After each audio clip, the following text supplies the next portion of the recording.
आपके यहाँ दुर्गोपासना कल्पन क्यों है जी, यहाँ दिखलाई नहीं पड़ेगी है ना।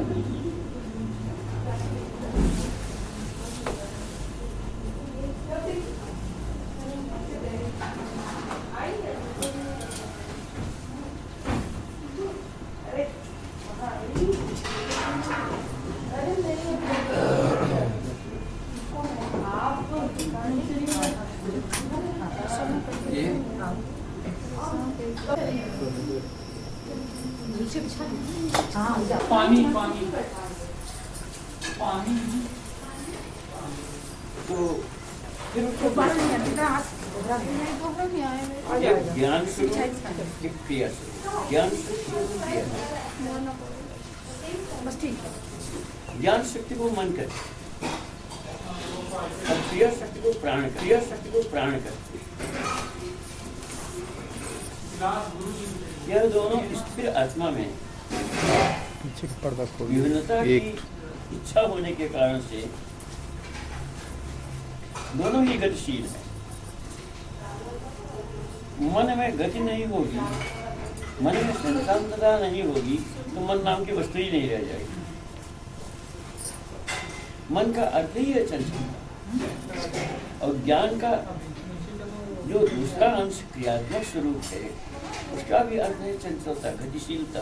वायु यदि बंद हो जाए, उसकी गति समाप्त हो जाए तो उसका नाम वायु नहीं होगा, उसका नाम आकाश हो जाएगा। तो मन का चंचल होना स्वाभाविक है, क्योंकि वायु के द्वारा एक वस्तु के जितने भी वर्गीकरण होगा, जितना भी विभाग होगा, बंटवारा होगा, जितने अंशों में वो बटेगा, साथ ही साथ उसको जानने वाला भी होना चाहिए, उसका ज्ञान होता है। एक उसी में आत्मा की मूल शक्ति है साक्षी शक्ति, उसको देखते हुए यह मन को स्थिरता प्रदान करती है।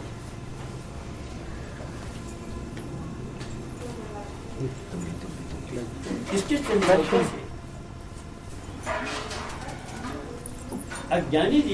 अज्ञानी जीवात्माओं को बड़ी कठिनाई हो जाती है। जैसे अत्यंत द्रुत गति से चलने वाले वाहन से किसी भी व्यक्ति को चक्कर आने लग जाता है, इस प्रकार से मन की अत्यंत चंचलता के कारण से लोगों को शांति का अनुभव नहीं हो पाता,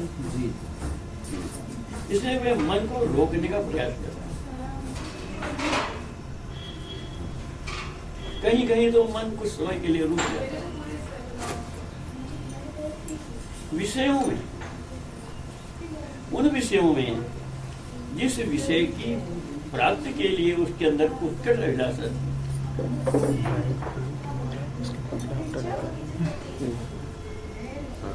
और उसके लिए चिरकाल तक प्रतीक्षा करनी पड़ी, जब उसकी उपलब्धि होती है, उसकी उस इच्छा की पूर्ति होती है, तो मन उस स्थल पर कुछ देर के लिए विश्राम सा करता है, तन्मय हो जाता है। उस समय मन को सुख की प्रतीत हो, स्थिरता की, शांति की प्रतीत हो, मन पुनः उस शांति को चाहता है। लेकिन उसी वस्तु में कभी कभी तुझको शांति मिल जाती है और कभी वह नए विषय की खोज करता है, कुछ नया सुख मिले, मन फिर से चले, उसकी अपेक्षा कोई दूसरा। कुछ दिनों के बाद वहां भी जब उसकी उपलब्धि हो जाती है, उसके बाद मन वहां से दे दे चलना प्रारंभ कर देता। लेकिन उसके सामने दो वस्तु आ गई सामने, एक तो मन स्थिर होकर के देखा किसी का रस ले, और दूसरा उसमें नित्य नवीनता हो।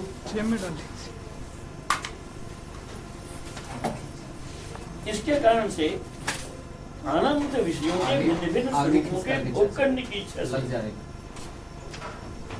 मन को जो अपने कलेवर बदलने पड़ते हैं, तो नए नए शरीरों में उसको जाना पड़ता है। सब जगह मन अपने उस स्थिरता को, शांति को, शांतता को पाना चाहता है, लेकिन अपनी चंचलता के कारण से वह अपने आप स्थिर नहीं होता। देवदान और किन्नर यहाँ तक कि जड़ योनि में भी हो जाता है, और वहां से पुनः यात्रा करते हुए कभी आगे और कभी पीछे की ओर चलता है। इतने में प्राप्त वस्तुओं को स्मृति के बल पर वह अपने अंदर संग्रहित करता है। उन सबका एक सम्मिलित ऐसा स्वरूप बन जाता है। इसमें कुछ दूर आगे चलने के बाद इसमें उत्तम कौन है, इसकी ओर खोज करता है, क्योंकि मन ज्ञान शक्ति से अभिप्रेरित है, और मन की क्रिया शक्ति के कारण से, वायु की शक्ति के कारण से संपूर्ण जितना प्रकृति है वो अभिप्रेरित होकर के गतिशील रहती है। मनुष्य शरीर में आने के बाद उसको सुदूर भविष्य की कल्पना से संबंध होने के कारण से कुछ खोजने की प्रवृत्ति जगती हुई सी मिलती। यहाँ वह इतना स्वतंत्र होता है कि किसी भी भोग को प्राप्त करने के लिए उसके पास समस्त साधन सामग्री रहती है। कई बार मानव शरीर में आने के बाद वह समझता है निर्वाध शाश्वत सुख कहाँ मिलेगा। कभी वो देवी देवताओं की आराधना करता है, कभी अपने अभीष्ट विषयों के भोग में लगा रहता है। इस तरह से उसका बारंबार आवर्तन प्रत्यावर्तन, आना जाना ये चलता रहता है। अंत में वह शाश्वत सुख की उस खोज में देवी देवताओं का भी आश्रय छोड़कर ईश्वर के शरण में जाना चाहता है। वो कहता है जिसने इस सबको पैदा किया, जिसकी एक शक्ति के द्वारा ये सबको आनंदता प्राप्त हुई, उस मूल शक्ति के हम शरण में कैसे पहुंचे। उसकी कृपा के बिना हम उसको देख नहीं सकते। हम देखें वहां सुख था या नहीं था, और था तो कितना बड़ा था और कैसा।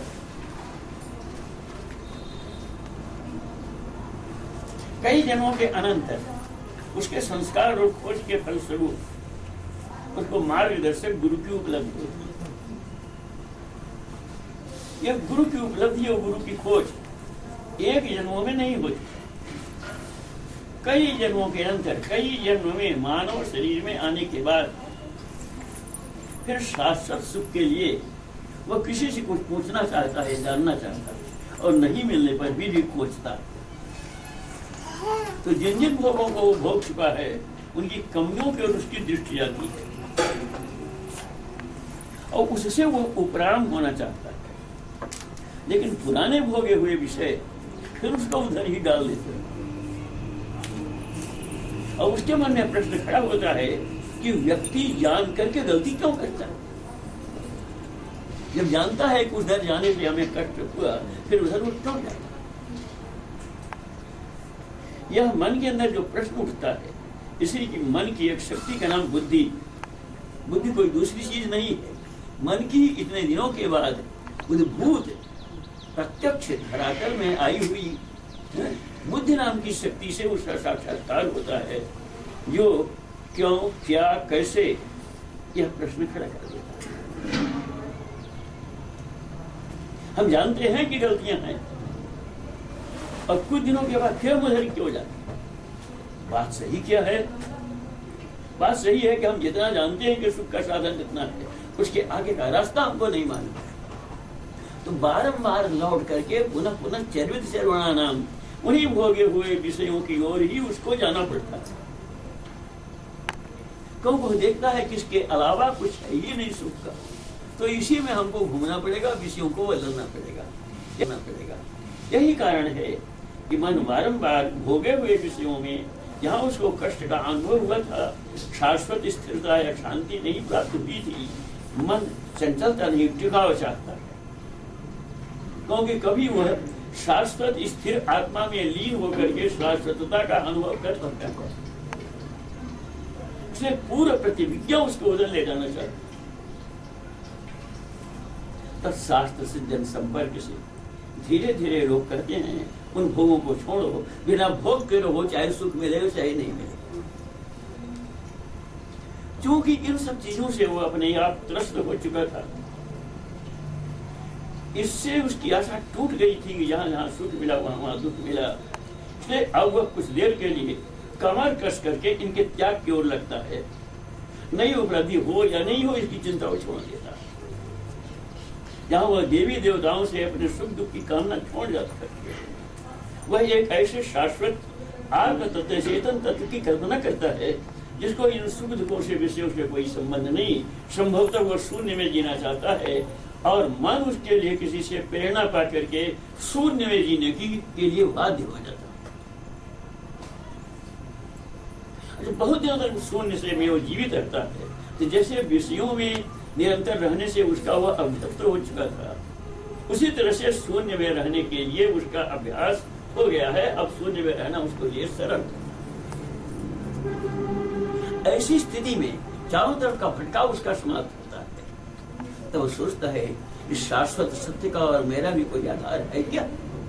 और यदि नहीं है तो मैं ही आधार क्यों न हो जाऊं? यह उसके आत्मशक्ति का जागरण कराता है।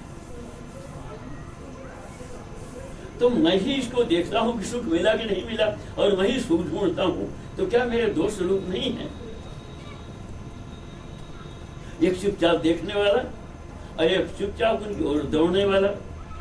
अपने इदम और अहम के रूप में दो रूपों को वो देखना प्रारंभ कर देता है,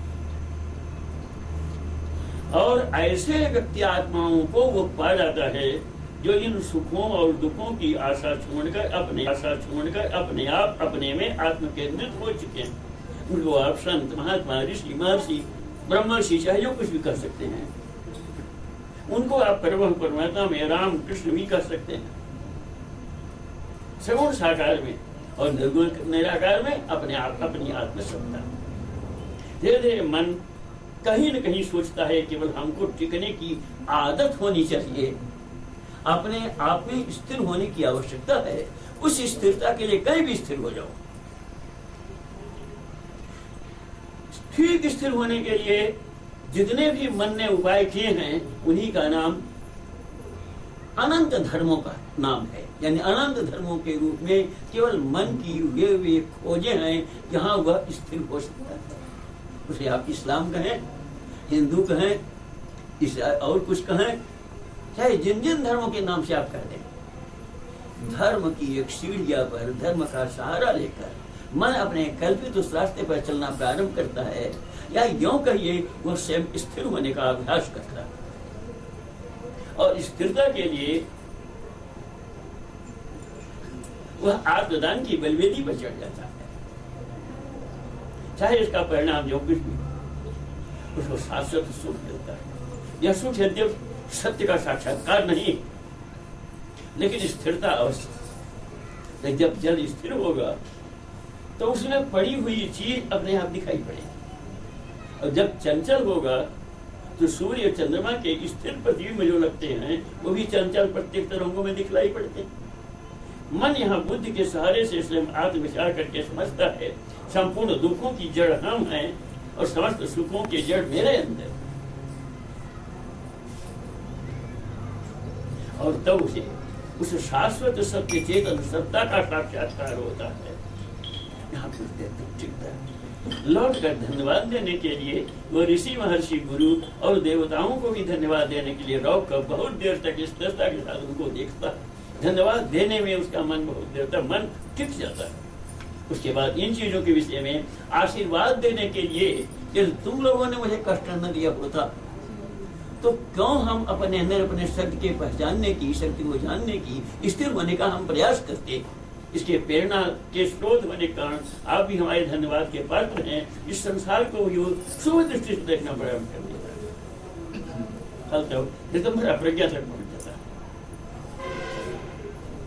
और उसको पार करने के बाद वह अपने आप जो चाहता है, जो था वही हो जाता है। यही मन स्थिर। कभी कभी उसके अंदर उत्सुकता जागृत होती है कि दम्भरा प्रज्ञा में पहुंचा हुआ, प्रज्ञा की पारविदता की अवस्था में वह योगी मन, वह योगी मन अनंत अनंत ब्रह्मांडों की सृष्टि करता है, पालन करता है, उसका प्रचार करता है। वह अनंत अनंत ब्रह्मांडों का ब्रह्मा विष्णु और महेश होकर इस कार्य को करता है।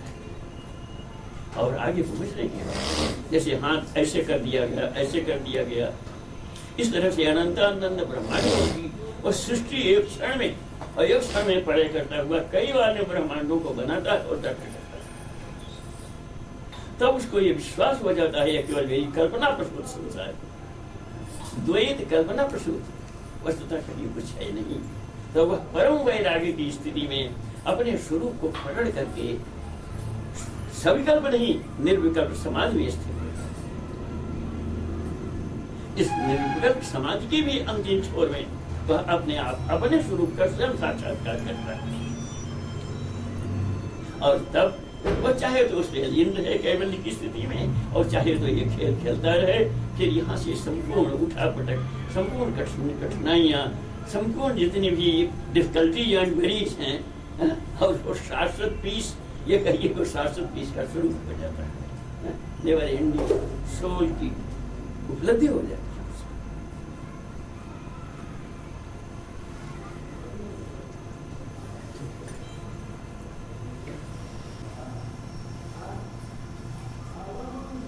सहज जब यही मन इन रास्तों को छोड़कर प्रेम करना सीख ले, किसी भी वस्तु से, किसी भी व्यक्ति से, किसी भी तत्व से, तो अपने आप उधर वह चलता चला जाएगा। और तब किसी विरक्ति की आवश्यकता नहीं होगी। आगे चलने के बाद सब जगह अपने ही स्वरूप को सबके अंदर दिखेगा।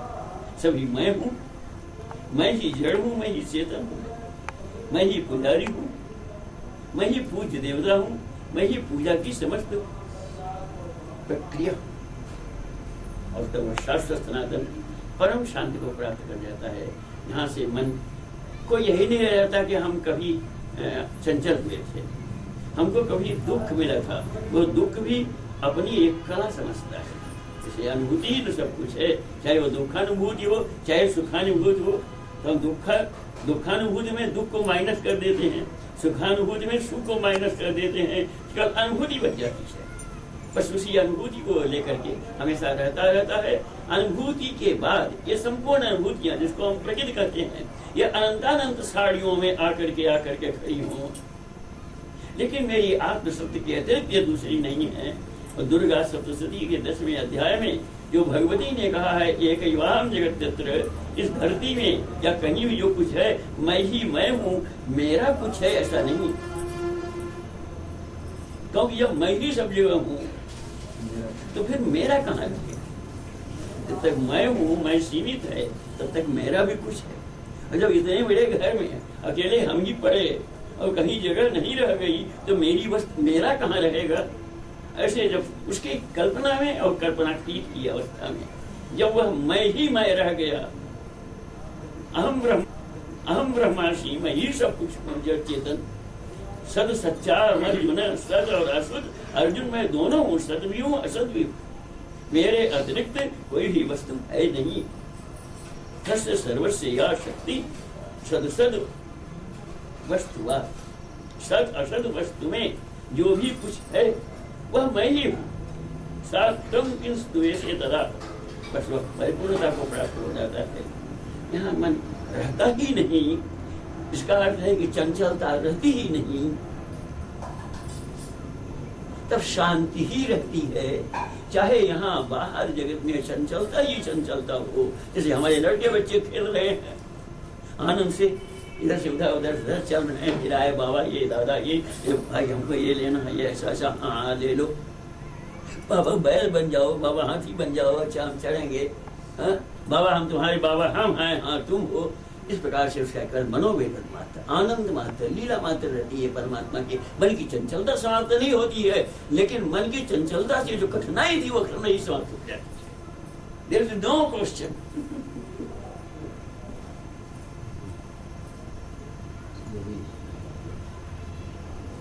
इसी प्रेम को प्रारंभ करने के लिए, सही दिशा देने के लिए देवोपासना प्रारंभ की जाती है। देवोपासना के बाद आगे चल करके परम देव की उपासना की जाती है। परम देव इष्ट देव को केंद्र बिंदु मान करके और सब देवताओं को उसके किरणों के रूप में देखा जाता है। उन किरणों के प्रसार के रूप में संपूर्ण विश्व को देखा जाता है और केवल मन विनोद मात्र के लिए, आत्मा केवल विनोद मात्र के लिए सृष्टि करती है, अपनी शक्ति के द्वारा उसे हर्षती रहती है। यही अंतिम समस्त धर्मों का सार तत्व।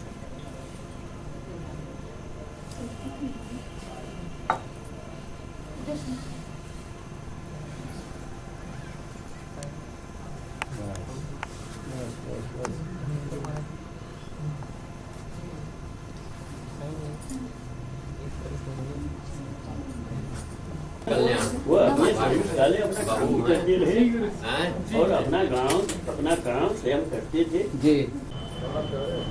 12 महीने हरी रहती है।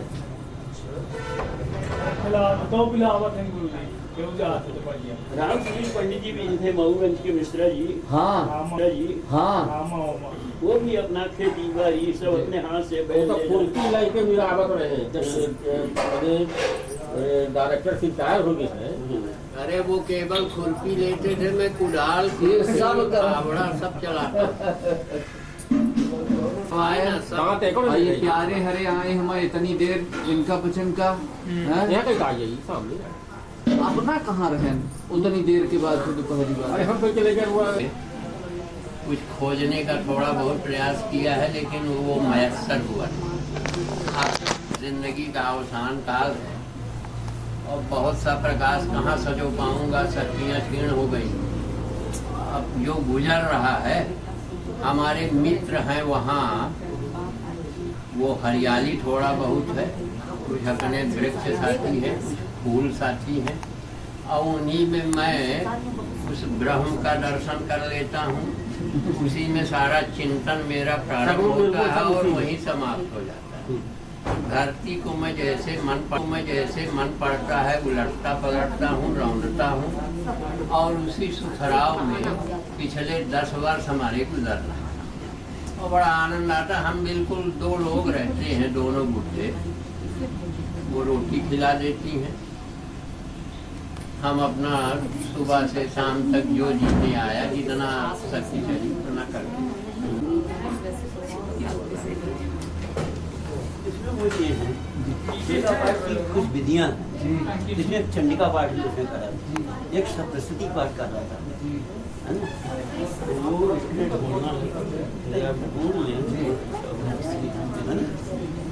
इसमें 9 विधियां हैं, उसके 9 नाम।